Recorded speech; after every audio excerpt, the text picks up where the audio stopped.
প্রোনাউনের অন্যতম একটি প্রকার হচ্ছে ডেমনস্ট্রেটিভ প্রোনাউন এবং সেন্টেন্সে আমরা সব সময় এদেরকে দেখে থাকি এবং ডেমনস্ট্রেটিভ প্রোনাউনের ঠিক দুইটা ধরন রয়েছে, একটা হচ্ছে কি সিঙ্গুলার, অপরটি কি প্লুরাল।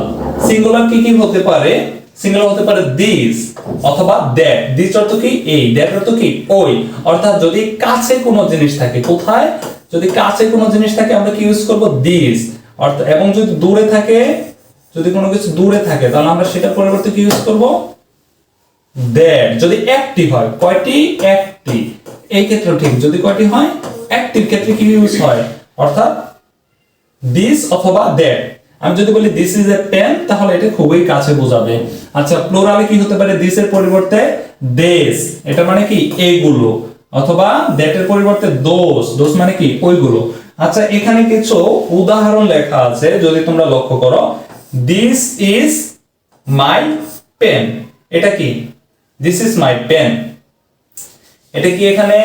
এটা হচ্ছে একটি প্রোনাউন এবং তার দ্বারা কয়টা বোঝাচ্ছে? একটা। দিস ইজ মাই পেন, এটা হচ্ছে একটি প্রোনাউন এবং এটা দ্বারা সিঙ্গুলার, কি সিঙ্গুলার বোঝাচ্ছে, এই হয়। এবং এখানে কয়টি? একটি বোঝাবে, এখানে কখনো একের অধিক বোঝাবে না। এবং সেন্টেন্সের সাবজেক্ট হিসেবে বসেছে। আমরা জানি সেন্টেন্সের ভিতরে সাবজেক্ট হিসেবে নাউন অথবা প্রোনাউন বসে।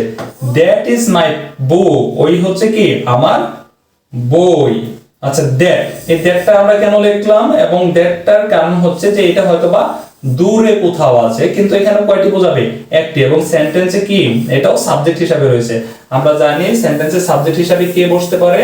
সেন্টেন্সের সাবজেক্ট হিসেবে বসতে পারে নাউন অথবা প্রোনাউন। যেহেতু এটা নাউন নয়, অর্থাৎ এটা হচ্ছে একটা প্রোনাউন এবং এই প্রোনাউনটির নাম হচ্ছে ডেমনস্ট্রেটিভ প্রোনাউন। আচ্ছা, এইখানে আরো কিছু লেখা আছে।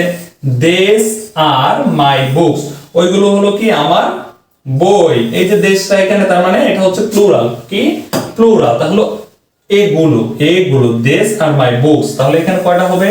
অবশ্যই এখানে প্লুরাল হবে, কারণ এখানে কিন্তু একটা বোঝাচ্ছে না। দোস আর মাই বুকস, ওইগুলো কি? ওইগুলো হচ্ছে আমার বই, ওই হচ্ছে আমার বইগুলো। আচ্ছা, এখানে দোষ দ্বারা কি? একটা তো হচ্ছে দূরে বোঝাচ্ছে এবং প্লুরাল বোঝাচ্ছে। আমরা এখানে দেখতে পাচ্ছি নাউনের শেষে একটা এক্সট্রা এস রয়েছে, অর্থাৎ নাউনটিও এখানে প্লুরাল হয়েছে।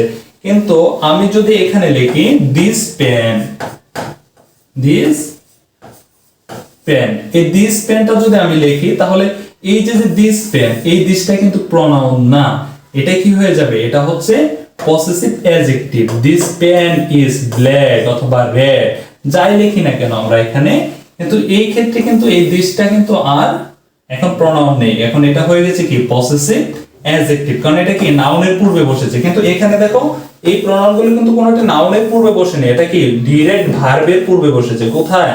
ভার্বের পূর্বে বসেছে, ঠিক আছে। কিন্তু এই দিসটা কিন্তু কার পূর্বে বসেছে? এই দিসটা বসেছে একটি নাউনের পূর্বে। তো আমরা দেখতে পেলাম যে ডেমনস্ট্রেটিভ প্রোনাউনগুলো দেখতে ঠিক কেমন হয় এবং সেন্টেন্সের ভেতরে তাদেরকে আমরা কিভাবে ব্যবহার করব।